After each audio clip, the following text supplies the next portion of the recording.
Farm Service Agency is a branch of the USDA. We work with producers on disaster programs within our Farm Program Division, and we also have a Farm Loan Program Division that I will discuss with you today, and we use that for loans for farmers to develop their operations and just use that for reasonable rates and terms that they can get from us. As far as general eligibility for any of our FSA programs, you have to be a family farmer. You need to have satisfactory credit history. You need to be a citizen of the United States, be unable to obtain credit at reasonable rates and terms from a conventional lender, and possess the legal capacity to incur the loan. Also, as far as some additional eligibility requirements, you're not to have any federal judgments or delinquent on any federal debt. You cannot have caused FSA a loss on any of their programs, and be within your time restrictions as far as the loan terms that you have.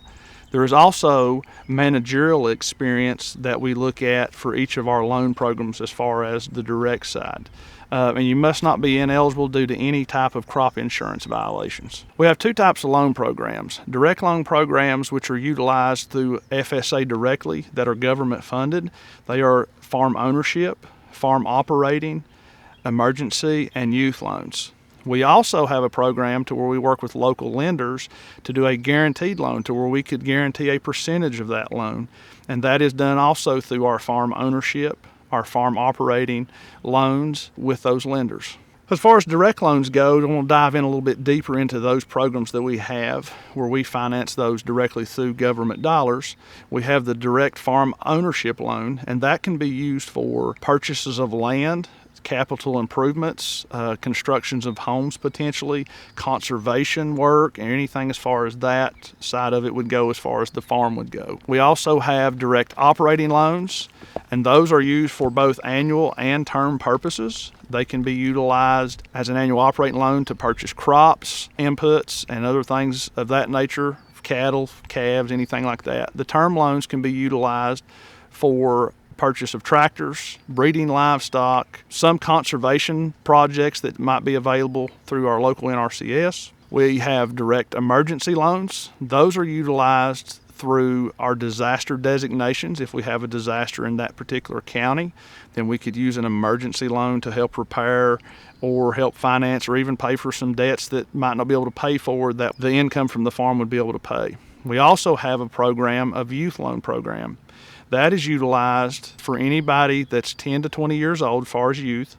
They can borrow up to $10,000, and if they go through an FFA or a 4-H project advisor, they are eligible for a loan as well. So the big thing I want to talk to you today about is micro loans, and those are used just for niche markets and smaller operations that are starting out, such as anyone that's into CSA, farmers markets, organic production, or just any type of small-scale livestock or row crop operations.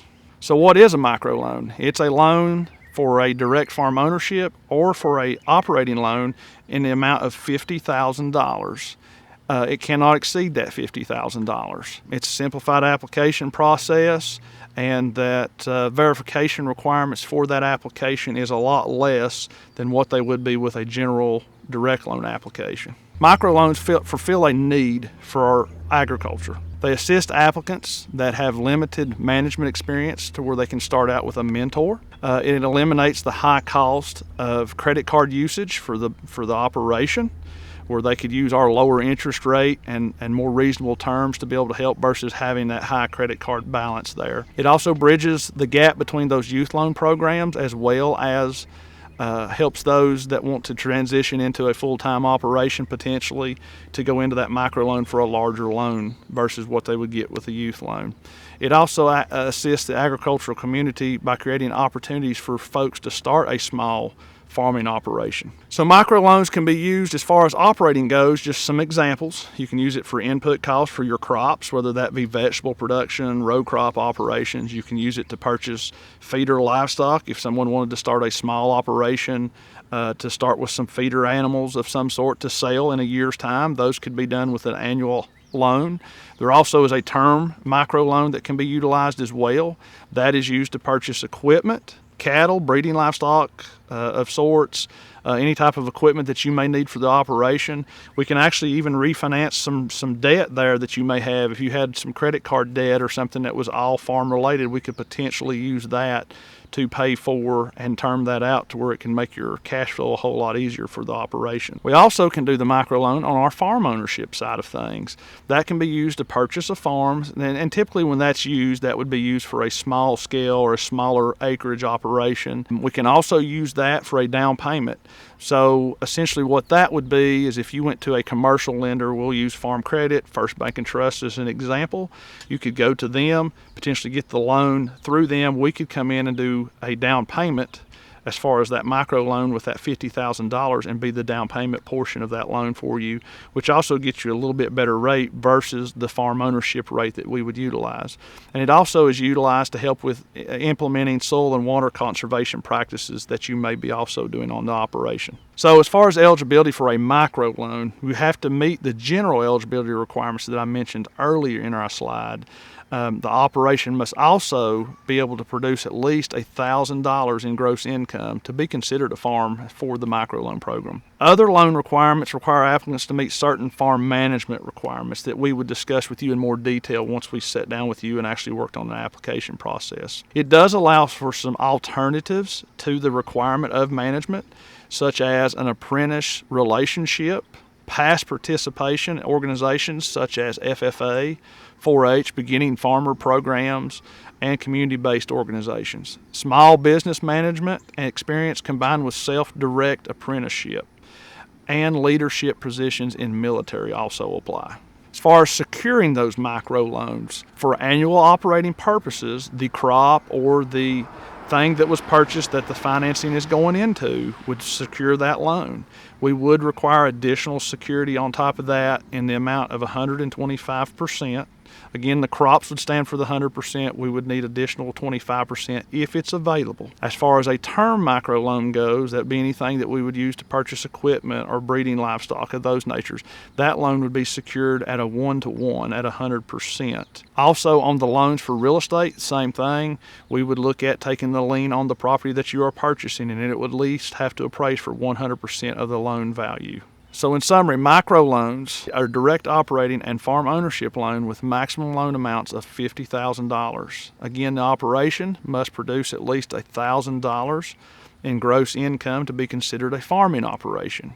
It allows for flexibilities with management requirements. It provides some flexibility with loan security, and it assists that agricultural community by creating opportunities to start a new business. And it again fills that financial need of beginning, niche, and small family farm operations. We work with producers that buy a half acre of land to start a farming operation, as well as people that buy hundreds of acres to create a larger operation. So our rates are, of course, it's monthly. Those rates come out every month. The only difference between a normal rate through a farm ownership or a farm operating loan, if our rates get above 5% for a micro loan, they are locked in at 5%. And again, those change monthly. They are for the term of the loan.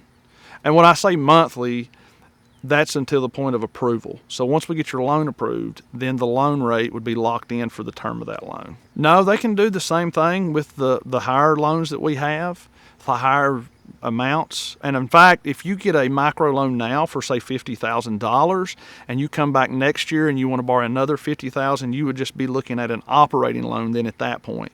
And that works really well because the micro loan again takes care of the management side of things. It's easier and more obtainable for that end. But when you get into operating loans, you'll have that first year of operation done, so you'll be able to provide records and things of that nature to where you can have that 1 year of management for an operating loan above the micro loan. To be honest with you, there's a lot of people that don't know about our program, and I'm surprised at that. As much as it's advertised and as much as it's promoted, there's still folks out there that just don't realize that's there. And I do think we have a lot of people moving in that are wanting to start operations that are obviously not familiar with our programs until they do start diving into that a little bit more. We have local staff. We have some farm loan officers. We also have a farm loan manager in this area that they could sit down and have an appointment with, and he could go over their application. He can sit down and answer any questions they may have. He can even come out to the farm, and a lot of times I suggest that we come out to the farm. That way we can see what kind of operations going on and what you're wanting to do, and we can kind of get an idea what program would work best for that customer. So the biggest thing that I would recommend if someone's starting from scratch, and it depends on where you were going. Obviously, if you were looking at first and foremost purchasing that farm, one of the big requirements that we do have on our farm ownership side of things is the 3 years management needs to be addressed. The easiest way of doing that is obviously your tax returns or production records, financial records that you could provide over those 3 years. So when I talk to a lot of customers about that, one path that I do take is to come back and circle back to this microloan program and get started there, because there's less management. So if you could lease a farm or maybe do something with that farm you're wanting to buy for 3 years or so and work on building your operation on that farm, and then after you do get that operation established and built, come in and purchase a farm at that point. We do have some online resources available to you. We actually have a new updated loan application that just come out in March of 2025.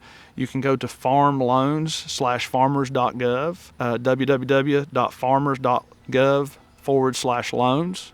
We also have a loan assistance tool that I highly recommend for you if you're going online to look at this stuff. It is lat.fpac.usda.gov.